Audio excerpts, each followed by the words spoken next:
ETF index mutual funds నేర్చుకుని stock మార్కెట్లో రాణించాలనుకుంటున్నారా? వెంటనే ఈ నెంబర్కి కాల్ చేయండి. హలో అండి మధు గారు, నమస్తే. ఇప్పుడు ఎక్కువగా చూసుకుంటున్నట్లయితే మనకి ఈ ఆన్లైన్ ఫ్రాడ్స్ ఎక్కువగా జరుగుతున్నాయి, చాలా రకాలుగా.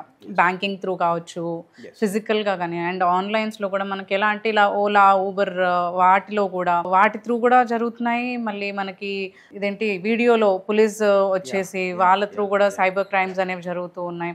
ఇలా చాలా రకాలుగా ఆన్లైన్ ఫ్రాడ్స్ అనేవి జరుగుతున్నాయి. అండ్ జనాలు ఒక్కసారి ఒకటి తెలిసినాక కూడా మళ్ళీ వేరే వాటికి వాళ్ళు మోసపోవడం అనేది జరుగుతుంది. ముందైతే ఓన్లీ ఒక చిన్నది, అదేదో బ్యాంక్ నుంచి మనకు అకౌంట్లోంచి అమౌంట్స్ డెబిట్ అయ్యేది, కోడ్ చెప్పకూడదు అనే దాని మీదే జరిగేది. ఇప్పుడు చూసుకుంటే వాస్ట్ వెరైటీస్ ఆఫ్ అంటే చాలా రకాల ఫ్రాడ్స్ అనేవి జరుగుతున్నాయి. సో జనాలు వీటి నుంచి ఎలా అవేర్ అయ్యి ఉండాలి అని అంటారు? ఎన్ని రకాల ఆన్లైన్ ఫ్రాడ్స్ ఉన్నాయి, అసలు వాటి నుంచి వాళ్ళు ఎలా తెలుసుకోవాలి అండ్ ఎలా బయటపడచ్చు అండ్ ఏం చేయాలి అని అంటారు? యాక్చువల్లీ ముందుగా మేడం నేను ఒక విషయం చెప్పదలిసాను. ఈ దేశంలో సంవత్సరానికి సుమారు 20 లక్షల ఆన్లైన్ కేసులు నమోదైతాయండి. 20 లక్షలు సుమారు. అండ్ ఇక దీంట్లో ఫైనాన్షియల్ ఫ్రాడ్ అయితే 25,000 కోట్ల రూపాయల ఫ్రాడ్ జరుగుతుంది. సుమారు 25,000 crore రూపీస్ ప్రాపర్టీస్ అనేవి అమాయక ప్రజలు నష్టపోతున్నారు. అవి ఎవరి అకౌంట్లోనే వెళ్తున్నాయి, ఎవరైతే క్రిమినల్స్ ఉన్నారు. సో మనం చాలా అవేర్గా ఉండాలి మేడం. అంటే ఈ రూపంలో ఉంది అని చెప్పడానికి లేదు, ఎన్నో రూపాల్లో ఉంది. అంటే crime could be in the form of anything in the online. అంటే మీరు ఇప్పుడు ఊబర్ అన్నారు, అదొక చిన్నదే. మీరు ఊబర్ పేమెంట్ అయిపోతుంది మేడం, మీరు ఊబర్ దిగుతారు, ఊబర్ పేమెంట్ అయిపోద్ది. ఆ తర్వాత కూడా మీకు మళ్ళీ ఫోన్ వస్తుంది పేమెంట్ అవ్వలేదని, మళ్ళీ ఒక లింక్ వస్తుంది పేమెంట్ చేయమని, మళ్ళీ లింక్ క్లిక్ చేస్తారు, మీ అకౌంట్లో డబ్బులన్నీ కట్ అయిపోతాయి. సో ఇలాంటి ఫ్రాడ్. రీసెంట్గా అయితే మేడం ఒక రిటైర్డ్ ఇంజనీరు, బాగా చదువుకున్న ఆయన రిటైర్డ్ ఇంజనీరు, ఆయన ఇంట్లో ఉంటారు, ఆయన అకౌంట్లో ₹1 కోటి ఉన్నాయి. మీ పేరు మీద ఒక కేసు నమోదైందని మీరు ఆన్లైన్లో కోర్టులో అటెండ్ అవ్వాలని చెప్పేసి జూమ్ ద్వారా ఒక పెద్ద హైకోర్టు సెటప్ చేసి అక్కడ ఒక లాయరు జడ్జి గారిని కూర్చోబెట్టి ఒక బెంచ్ ఏర్పాటు చేసి కంప్లీట్గా ఒక కోర్టు సెటప్ చేసి ఆయన్ని బురిడి కొట్టించి ₹1 కోటి కొట్టేశారు. ఇది అసలు ఎక్కడైనా ఉంటుందా? అంటే ఎంతకు తెగిస్తున్నారు అంటే న్యూడ్ కాల్స్ చేసి, అది మనం ఓపెన్ చేయగానే చూడంగానే అది రికార్డ్ చేసి, మీరు కూడా న్యూడ్ కాల్ మాట్లాడారు, మీకు మీది పలానా చోటికి సైట్లో పెడుతున్నాను అని చెప్పేసి మళ్ళీ అలా బుల్లింగ్ చేసి మనీని కొట్టేయడం జరుగుతుంది. సో ఆన్లైన్ ఫ్రాడ్ మేడం ఎక్కువ శాతం ఫైనాన్షియల్ ఫ్రాడ్స్ ఉంటాయి. అంటే ఒక మనిషిని ఇంకో మనిషి ద్వేషించడము, దూషించడము, ఇలాంటివి అనేది ఆన్లైన్లో తక్కువ ఉంటాయి.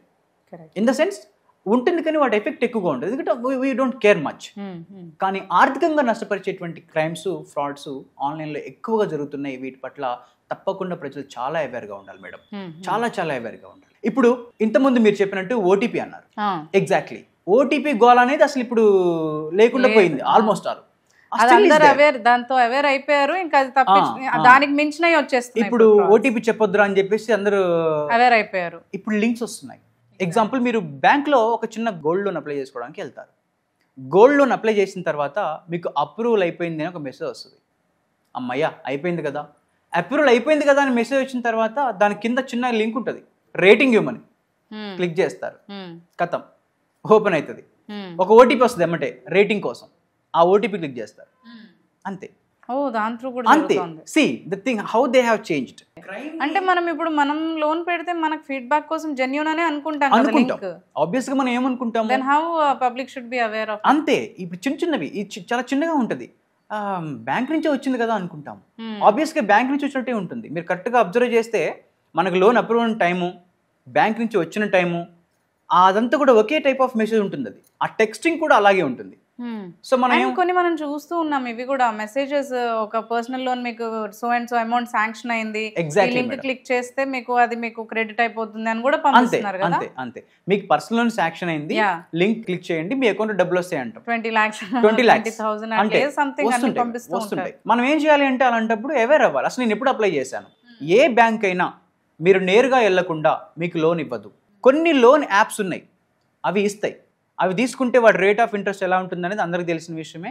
యాప్స్ ద్వారా లోన్ తీసుకొని ఆత్మహత్యలు పాల్పడిన విషయం కూడా మనం గమనించింది. సో అలాంటివి కాకుండా మీకు ఏ రకమైన లోన్ రావాలన్నా కూడా you should go to the bank. That is the rule actually. Okay. So అది కాకుండా ఇంకోటి ఏంటంటే మేడం, రీసెంట్గా ఈ మధ్య కాలంలో ఉన్నటువంటి ఒక ట్రెండ్ ఏంటంటే ఆన్లైన్ కోర్టు. మీకు సమన్లు వచ్చినాయని చెప్పి ఆ సమన్స్ అంటే ఏంటి వీళ్ళకి తెలియదు. ఫస్ట్ ఆఫ్ ఆల్ సామాన్య ప్రజలకి సమన్స్ అంటే ఏంటి, నేను సమన్స్ వస్తే ఎటు పోవాలి, సమన్లు ఎవరు ఇస్తారు, ఎందుకు ఇస్తారు అనే దాని మీద అవగాహన లేకుండా మీకు ఆన్లైన్లో సమన్లు వచ్చినాయండి, మీకు సమన్స్ వచ్చాయి, మీరు కోర్టుకి అటెండ్ అవ్వాల్సిన అవసరం లేదు, ఖాళీ వీడియో కాల్లో ఉంటే సరిపోతుంది అంటారు. ఆ వీడియో కాలే కదా, మన దగ్గర నుంచి ఏం దోచుకోరు కదా అంటాం. వీడియో కాల్లో అటెండ్ అవుతాం, అయిపోద్ది, అంత అయిపోయింది, ఇంక అయిపోయింది అనుకుంటాం. ఏమంటే లింక్ పెడతాడు. ఎస్ ఎగ్జాక్ట్లీ, ఇదొక రకమైన ఫ్రాడ్ అనమాట. లింక్ పెడతాడు, లింక్ పెట్టి మీకు సమన్స్ వచ్చినాయి కదా, ఇప్పుడు వీడియో కాల్ అటెండ్ చేశారు కదా, ఇంకా మీ కోర్టుతో మీకు సంబంధం ఉండదు, అక్కడ క్లిక్ చేసి దాన్ని సబ్మిట్ చేయండి అంటారు. క్లిక్ చేస్తాడు, సబ్మిట్ చేస్తాడు, అకౌంట్ నుంచి డబ్బులు వెళ్ళిపోతాయి. ఇట్లా ఉంటుంది madam. Fraud could be form of anything. So దీన్ని మనం అర్థం చేసుకోవాలి. అంటే అసలు మీకు కోర్టు నుంచి సమన్స్ ఎందుకు వస్తున్నాయి, మీరు ఏం నేరం చేశారని వస్తున్నాయి మీకు తెలుసుకోవాలి. అలాగే కొరియర్ పార్సిల్స్, మీకు పార్సిల్ వచ్చిందని చెప్పి దాంట్లో డ్రగ్స్ ఉన్నాయని చెప్పేసి మోసం చేస్తున్నారు madam. Okay, yeah exactly, drugs ఉన్నాయండి దాంట్లో, మేము ఈడీ నుంచి మాట్లాడుతున్నాము, నార్కోటిక్స్ బ్యూరో నుంచి మాట్లాడుతున్నాము, మీ దాంట్లో మీ పార్సల్లో డ్రగ్స్ ఉన్నాయి, షిప్ నుంచి మీ పార్సల్ తెప్పించారు కదా, దాంట్లో డ్రగ్స్ ఉన్నాయి. యాక్చువల్గా ఇతను ఏం చేస్తాడు, అప్పటికేదో ఆర్డర్ చేసి పెడతాడు, దాన్ని వీళ్ళు ట్రాక్ చేస్తారు. ట్రాక్ చేసి ఓ రైట్, ఇతను ఈ ఆర్డర్ చేశాడు, ఈ ఆర్డర్ 4వ తారీఖు వస్తుంది, మీ ఆర్డర్ 4వ తారీఖు రీచ్ అయింది కదంటే అవునంట, అందులో డ్రగ్స్ ఉన్నాయంటారు. కథం, ఎమ్మటే ఇమీడియట్లీ వీళ్ళు భయపడి వాడికి ఎంత డబ్బులు కావాలంటే అంత డబ్బులు కొట్టేస్తారు. ఈ మధ్య మేడం ఇంకొక కొన్ని క్రైమ్స్ వచ్చాయి. లైక్ మీరు మీషో, మింత్రా లాంటి యాప్ ఓపెన్ చేసి షాపింగ్ చేస్తుంటారు. ఎగ్జాక్ట్లీ మీరు షాపింగ్ చేసిన తర్వాత ఏం జరిగింది, మీరు మీ యొక్క కార్ట్లో పెట్టుకొని మీరు ఏం చేస్తారంటే బ్యాక్ వచ్చేస్తారు. మామూలుగా మీకు నోటిఫికేషన్స్ వస్తుంటాయి అదే యాప్ నుండి, రేట్ తగ్గిందని, ఆఫర్ ఉందని. అదే మీషో పేరు మీద ఒక నోటిఫికేషన్ వస్తుంది మేడం, మీరు పెట్టింది 50% రేట్ తగ్గింది, క్లిక్ చేయండి. మీరు క్లిక్ చేస్తారు, అది మీషో పంపదు, మీరు క్లిక్ చేస్తారు, ఆర్డర్ చేయమంటది, మీరు ఆర్డర్ చేస్తారు, పేమెంట్ చేయమంటది. అందులో పే అండ్ డెలివరీ ఆప్షన్ మాత్రమే ఉంటుంది. ఎందుకు, అది ఆఫర్లో ఉంది కాబట్టి. మనం ఏమనుకుంటాం అంటే పే అండ్ డెలివరీ అనుకుంటాం. క్లిక్ చేస్తారు, ఫోన్పే ఓపెన్ చేస్తారు, మీరు బటన్ నొక్కుతారు, అయిపోతుంది. మీరు 200 పెడితే ఆడ 2000 కట్ అవుతాయి, మీ అకౌంట్లో ఎంత ఉంటే అంత వాష్ అవుట్ అవుతాయి. ఇలా ఉంది మేడం. సో మనము ఎక్కడ కూడా అంటే మనం అలర్ట్గా లేకపోతే ఖచ్చితంగా ఈ సైబర్ ఫ్రాడ్ దాంట్లో ఇరుక్కుంటాము. అండ్ రీసెంట్లీ మీరు ఇట్లా అన్నప్పుడు ఇన్స్టాలో కూడా వన్ ఆఫ్ మై ఫ్రెండ్స్ అప్పుడు వాళ్ళు స్క్రోల్ చేస్తూ ఉంటే మనకి నార్మల్ గా ఫీడ్ చూస్తున్నప్పుడే కొన్ని యాడ్స్ ప్లే అవుతూ ఉంటాయి. ఎగ్జాక్ట్లీ లైక్ షాపింగ్ సైట్స్ మీరు అన్నట్టు మంచి ఫ్యాన్సీ ఐఫోన్స్ మనకి హాఫ్ ప్రైస్ లో, అండ్ గ్యాజెట్స్ కూడా, వాచెస్, ఇవన్నీ కూడా బ్రాండెడ్ వి వాళ్ళు హాఫ్ రేట్స్ కి ఇస్తూ ఉంటారు. సో మనం అట్రాక్ట్ అయ్యి వెళ్ళిపోతాం. So how we should know అంటే ఏది జెన్యూన్ కాదని ఎట్లా తెలుసుకోవాలంటే, ఫస్ట్ ఆఫ్ ఆల్ మేడం అలా యాడ్స్ వస్తున్నప్పుడు వాటిని ఇగ్నోర్ చేయాలి. ఎందుకంటే మనం వెళ్ళిన సైట్లోకి మనం వెళ్ళిన పర్పస్ వేరు, వచ్చే యాడ్స్ వేరు. So anything that attracts you in the sense there is something in that, మనం దాన్ని సెన్స్ అవ్వాలి ఫస్ట్ ఆఫ్ ఆల్. ఓకే, మీరు క్లిక్ చేసిన తర్వాత అది అథెంటికేటెడ్ సైటా కాదా అనేది మనం చెక్ చేసుకోవచ్చు. ఎందుకంటే ఒకవేళ అది అథెంటికేటెడ్ సైట్ అయితే దానికి ఒక లొకేషన్ ఇవ్వబడి ఉంటుంది, దానికి ఒక అడ్రస్ ఇవ్వబడి ఉంటుంది ప్రాపర్గా, దానికి ఒక కన్జ్యూమర్ సపోర్ట్ ఉంటుంది. సో అవన్నీ చెక్ చేసుకోవాలి, అథెంటికేషన్ కాదా, దానికి ఒక లాగిన్ ఉంటుంది బై ది వే. సో అవన్నీ కూడా మనము చెక్ చేసుకోవాల్సి ఉంటుంది. అండ్ ఎప్పుడు కూడా అది క్యాష్ ఆన్ డెలివరీనా, పే ఆన్ డెలివరీ అనేది కూడా చెక్ చేసుకొని సాధ్యమైనంత వరకు క్యాష్ ఆన్ డెలివరీకి మనం ప్రియారిటీ ఇవ్వడానికి ప్రయత్నం చేయాలి. కొత్త సైట్స్ ఎప్పుడైనా మనం ట్రై చేస్తున్నప్పుడు ఎగ్జాక్ట్లీ అలాంటి ట్రై చేస్తున్నాం. మేము యూట్యూబ్ చూసినా కూడా వస్తుంటాయి, పైన చాలా వస్తాయి. షాపింగ్ సైట్స్ చాలా రకాలుగా ప్లే అవుతుంటాయి, ఎవరి ఇంట్రెస్ట్ ని బట్టి అవి ప్లే అవుతూ ఉంటాయి. ఎగ్జాక్ట్లీ తర్వాత ఇందులో మనం కరెక్ట్గా చూసుకున్నట్టయితే మేడం ఒక యాపే కాదు, నోటిఫికేషన్స్ వస్తుంటాయి మనకి. ఆఫర్ నోటిఫికేషన్స్ కాకుండా job fraud madam. Job fraud ఎంత దారుణం అంటే, ఆబ్వియస్లీ మన దేశంలో అన్ఎంప్లాయ్మెంట్ ఉంటుంది, చదువుకున్న వాళ్ళు చాలా మంది ఉన్నారు, చాలా మందికి ఉద్యోగాలు లేక ఏదో చిన్న జాబ్ చేసుకుని బ్రతుకుదాం అనుకున్న వాళ్ళు కొన్ని Naukri.com అని, తర్వాత కొన్ని linkedin.com అని చెప్పేసి ఇలాంటి కొన్ని .coms వీళ్ళు ప్రొఫైల్ అప్లోడ్ చేస్తారు. ప్రొఫైల్ అప్లోడ్ చేయగానే మామూలుగా మనకి ఏమొస్తుంది, successfully your profile has been update అని వస్తుంది. సో మనం ఏం చేస్తామంటే మళ్ళీ క్లిక్ అప్డేట్ చూసుకుంటాం, అంటే నా ప్రొఫైల్ ఏమైనా జాబ్ వచ్చిందా, క్లిక్ చేయగానే ఎక్కడికి వెళ్ళాలో అక్కడికి వెళ్ళిపోద్ది. వాళ్ళతోటి ఎంత బాగా డీల్ చేస్తారంటే మేడం, మీరు ఈ టైప్ ఆఫ్ ఎప్పుడు వినుండరు, మీరు ఒక జాబ్కి ఎన్నికయ్యారు, మీకు సాయంత్రం 3 గంటలకి వాళ్ళు జూమ్ మీటింగ్ అంటారు, వాడు ఛార్జింగ్ పెట్టుకొని రీఛార్జ్ చేసుకొని జూమ్ మీటింగ్ అటెండ్ చేస్తాడు.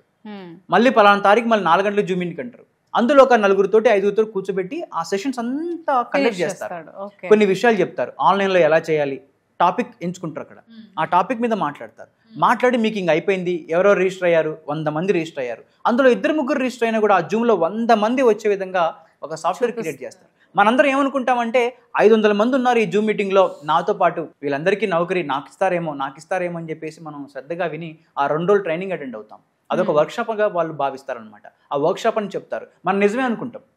కట్ చేస్తే 1600 మందిలో మీరు సెలెక్ట్ అయ్యారండి, but you have to pay for this అని చెప్పేసి ఒక 10,000, ఆ తర్వాత 15,000 ప్రాసెసింగ్కి, ఇంకొక 20,000, అట్లా ₹1,00,000 తీసుకొని అక్షరాల తీసుకున్న మరుసటి రోజు నుంచి వాట్సాప్ నెంబరు పనిచేయదు, ఆ యాప్ పనిచేయదు, ఇంకేం పనిచేయదు మేడం.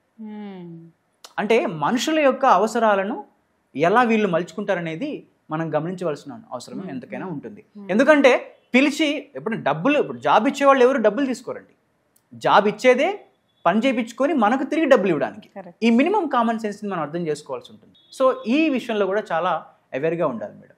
ఇలాంటి ఫ్రాడ్స్ ఏమైనా జరిగిన పబ్లిక్ ఏం చేయొచ్చు అంటారు అసలు? మేడం ఎప్పటి మాదిరిగానే 1930కి కాల్ చేయాలి, డైల్ 100కి కాల్ చేయాలి, cybercrime.gov.inకు మనం లాగిన్ అయ్యి అక్కడ కంప్లైంట్ రేజ్ చేయాలి, కన్జ్యూమర్ కోర్టులో రిపోర్ట్ చేయాలి. ఏ రకమైన ఆలోచన, మీ డబ్బులు పోగొట్టుకున్నారు, మీరు డిప్రెషన్లో ఉన్నారు, యువర్ ఇన్ సంథింగ్ డిఫరెంట్, ఒక మైండ్ కండిషన్లో ఉన్నప్పుడు అట్లీస్ట్ డైల్ 100కి కాల్ చేయండి.